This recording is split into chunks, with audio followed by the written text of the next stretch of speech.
Emmanuel Macron nous a dit hier: j'ai toujours protégé nos agriculteurs.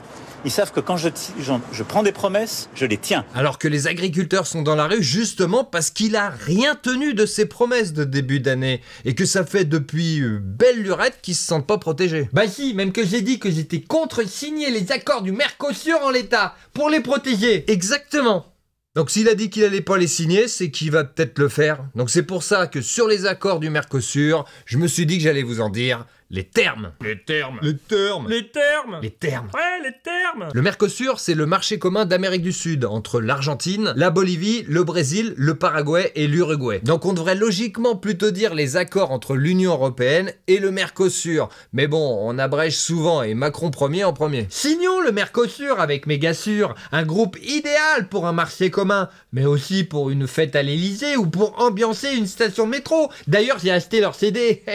Comme tous les accords de libre-échange, si les deux parties ont des avantages conséquents, c'est bénéfique économiquement. Et là, on n'en est pas loin. Point de vue économique. D'un côté, une fois signés, les droits de douane des produits européens seraient quasiment tous supprimés à l'entrée des pays du Mercosur. Alors qu'aujourd'hui, ils sont par exemple de 35% pour les voitures, les vêtements ou les spiritueux, ce qui serait bénéfique pour nos industries en boostant nos exports, en particulier dans le secteur automobile. Mais c'est sûr que c'est parce que les Allemands ils veulent vendre là-bas leur Merco. Sûr.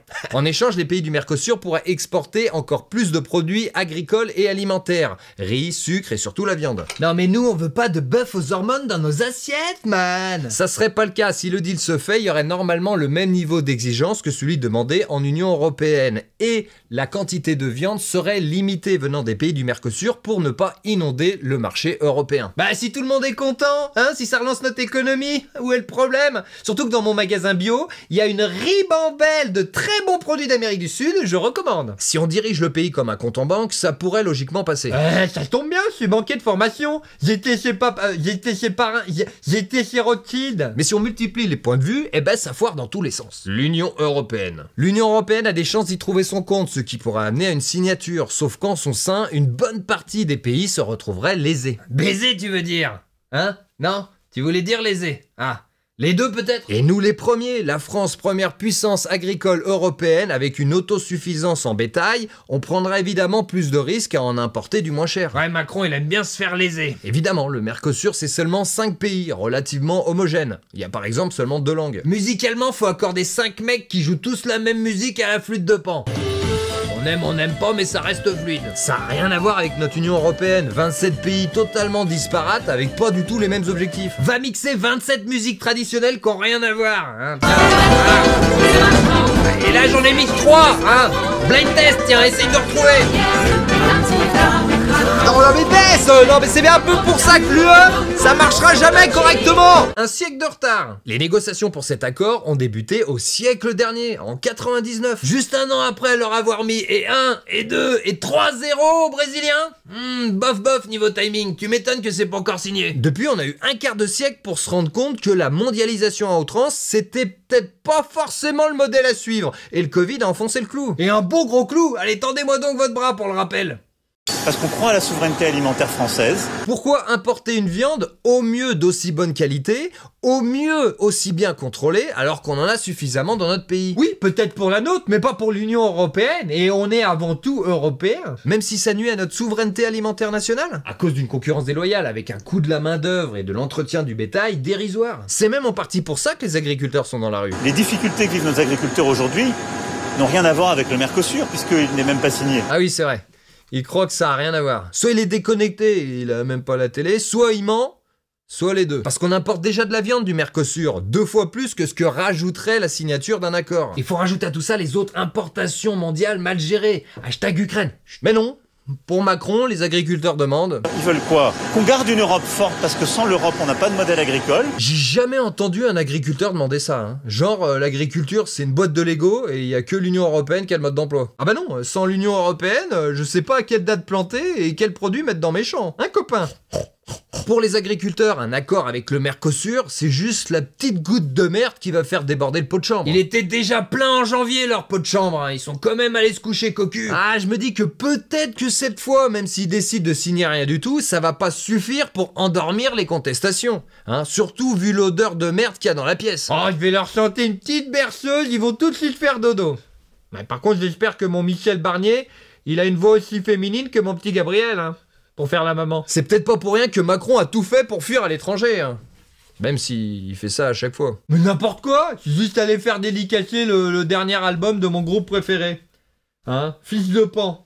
Je préférais le premier album. C'était une flûte dans le cul, c'était bien. Protectionnisme! Depuis quelques années se profile au loin une grosse vague de protectionnisme mondial. Macron et ses amis continuent à se libre-échanger des pâtés de sable sur leur plage, faisant la sourde oreille à ceux qui pointent du doigt l'horizon. J'entends rien, j'entends rien, j'entends rien, j'entends rien. Eh oh, Justin, c'est pas une plage nudiste? Coquin, va. La vague se rapproche, se transformant même en tsunami avec l'élection de Donald Trump, et petit à petit, la plupart des pays vont rentrer se protéger dans leurs terres. Sauf peut-être quelques-uns, trop occupés à jouer à touche pipi. Dis-moi, mon Justin, ça te dit qu'on se libre-échange des fluides?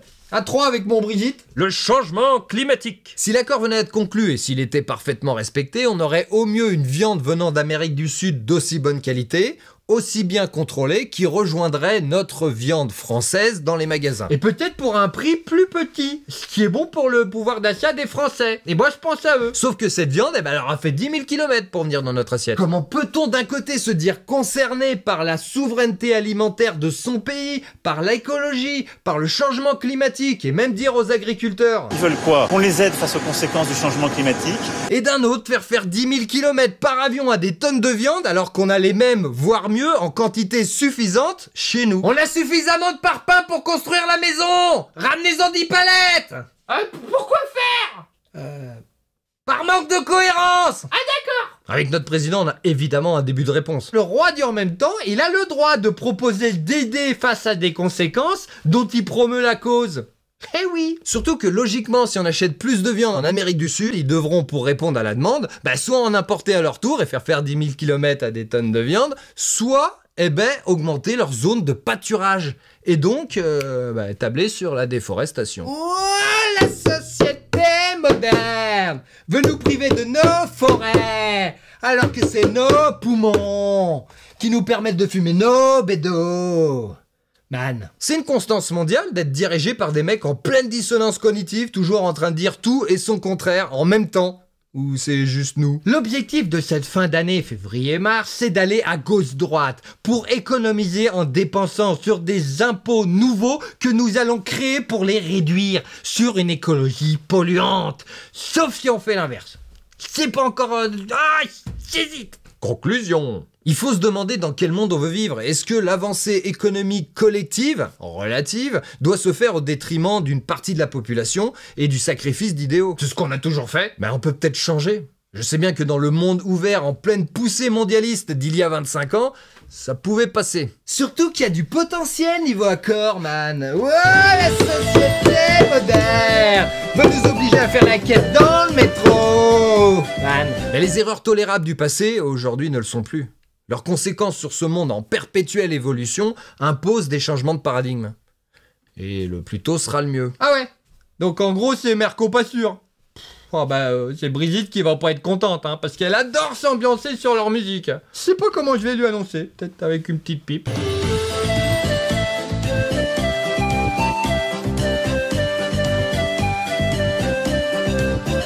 Comme d'habitude, merci à vous qui avez regardé jusqu'au bout, à ceux qui commentent, ceux qui partagent, ceux qui aiment et bien entendu à ceux qui typent. À très vite.